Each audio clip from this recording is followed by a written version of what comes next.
Victory Unintentional. The spaceship leaked, as the saying goes, like a sieve. It was supposed to. In fact, that was the whole idea. The result, of course, was that during the journey from Ganymede to Jupiter, the ship was crammed just as full as it could be with the very hardest space vacuum. And since the ship also lacked heating devices, this space vacuum was at normal temperature, which is a fraction of a degree above absolute zero. This also was according to plan. Little things like the absence of heat and air didn't annoy anyone at all on the particular spaceship. The first near-vacuum wisps of Jovian atmosphere began percolating into the ship several thousand miles above the Jovian surface. It was practically all hydrogen, though perhaps a careful gas analysis might have located a trace of helium as well. The pressure gauges began creeping skyward. That creep continued at an accelerating pace as the ship dropped downward in a Jupiter-circling spiral. The pointers of successive gauges, each designed for progressively higher pressures, began to move until they reached the neighborhood of 1,000,000 or so atmospheres, where figures lost most of their meaning. The temperature, as recorded by thermocouples, rose slowly and erratically, and finally steadied at about 70 below zero, centigrade. The ship moved slowly toward the end, plowing its way heavily through a maze of gas molecules that crowded together so closely that hydrogen itself was squeezed to the density of a liquid. Ammonia vapor, drawn from the incredibly vast oceans of that liquid, saturated the horrible atmosphere. The wind, which had begun 1,000 miles higher, had risen to a pitch inadequately described as a hurricane.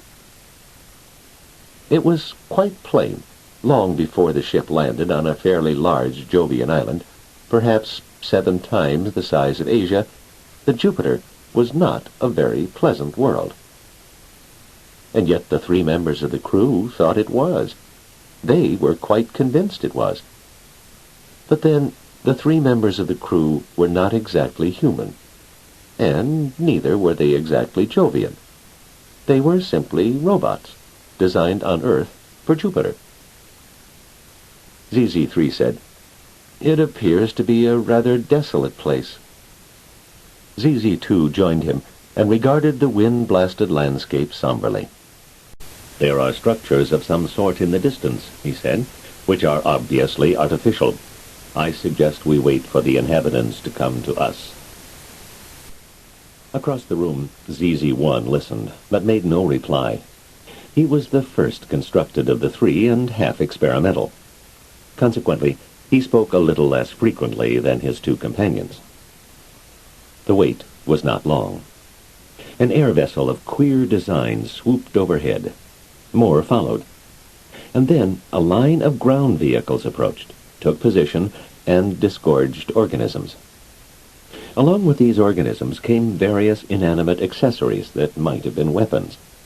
Some of these were borne by a single Jovian, some by several, and some advanced under their own power, with Jovians perhaps inside. The robots couldn't tell. ZZ3 said, "They're all around us now. The logical, peaceful gesture would be to come out in the open. Agreed?" It was, and ZZ1 shoved open the heavy door, which was not double, or, for that matter, particularly airtight. Their appearance through the door was the signal for an excited stir among the surrounding Jovians. Things were done to several of the very largest of the inanimate accessories, and ZZ3 became aware of a temperature rise on the outer rind of his beryllium-iridium-bronze body. He glanced at ZZ2. "Do you feel it? They're aiming heat energy at us, I believe." ZZ2 indicated his surprise. "I wonder why." "Definitely a heat ray of some sort. Look at that." One of the rays had been jarred out of alignment for some undiscernible cause, and its line of radiation intersected a brook of sparkling pure ammonia, which promptly boiled furiously. 3 turned to ZZ1. "Make a note of this one, will you?" Sure. It was to ZZ-1 that the routine secretarial work fell, and his method of taking a note was to make a mental addition to the accurate memory scroll within him. He had already gathered the hour-by-hour record of every important instrument on board ship during the trip to Jupiter. He added agreeably, "What reason shall I put for the reaction? The human masters would probably enjoy knowing." "No reason. Or better, 3 corrected himself, no apparent reason. You might say the maximum temperature of the ray was about plus 30 centigrade. 2 interrupted. "Shall we try communicating?" "It would be a waste of time," said 3. "There can't be more than a very few Jovians who know the radio click code that's been developed between Jupiter and Ganymede. They'll have to send for one, and when he comes he'll establish contact soon enough. Meanwhile, let's watch them. I don't understand their actions, I tell you frankly." Nor did understanding come immediately. Heat radiation ceased, and other instruments were brought to the forefront and put into play. Several capsules fell at the feet of the watching robots, dropping rapidly and forcefully under Jupiter's gravity. They popped open, and a blue liquid exuded, forming pools, which proceeded to shrink rapidly by evaporation. The nightmare wind whipped the vapors away, and where those vapors went, Jovians scrambled out of the way. One was too slow, threshed about wildly, and became very limp and still. ZZ-2 bent, dabbed a finger in one of the pools, and stared at the dripping liquid. "I think this is oxygen," he said. "Oxygen, all right," agreed 3. "This becomes stranger and stranger.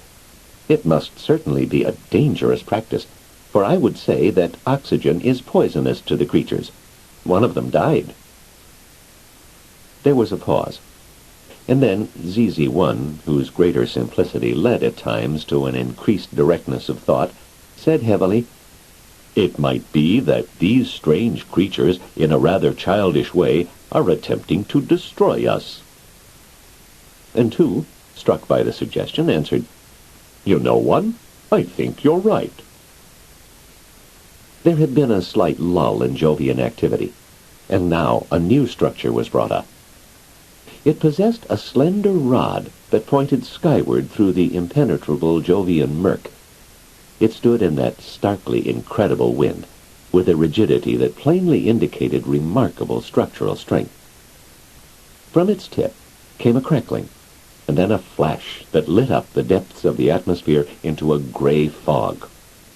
For a moment, the robots were bathed in clinging radiance, and then 3 said thoughtfully, "High-tension electricity. Quite respectable power, too. 1, I think you're right.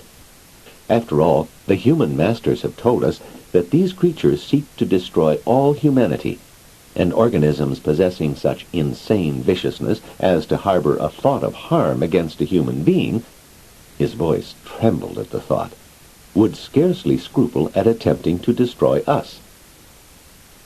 "It's a shame to have such distorted minds," said ZZ-1. "Poor fellows." "I find it a very saddening thought," admitted 2. "Let's go back to the ship. We've seen enough for now." They did so, and settled down to wait. As ZZ-3 said, Jupiter was a roomy planet, and it might take time for Jovian transportation to bring a radio code expert to the ship. However, patience is a cheap commodity to robots.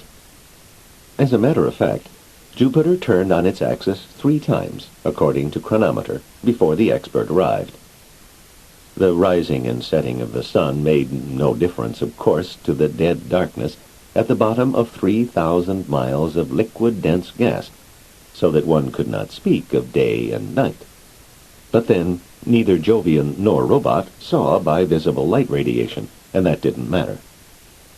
Through this 30-hour interval, the surrounding Jovians continued their attack, with a patience and persevering relentlessness concerning which Robot ZZ-1 made a good many mental notes.